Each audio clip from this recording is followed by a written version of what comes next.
সালের 5 মে শাপলা চত্বরে নেমে এসেছিল এক বিভীষিকার রজনী। সেই দিন স্পষ্ট করে বলেছিলাম আমাদের হাজার হাজার শত শত ভাইয়েরা শহীদ হয়েছে, কিন্তু তৎকালীন সরকার শেখ হাসিনা লেডি ফেরাউন তৎকালীন পার্লামেন্টে বলেছিল কোনো ঘটনা ঘটেনি।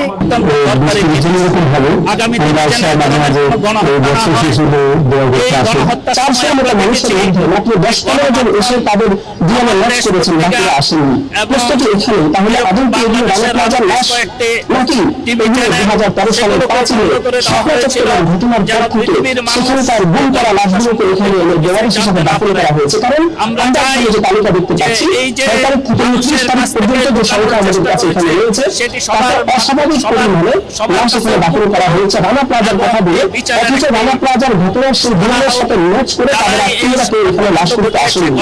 কাজের প্রস্তুতি এখানে এগুলি কি আদৌ রানা প্লাজার লাশ নাকি শাপলা চত্বরের লাশ?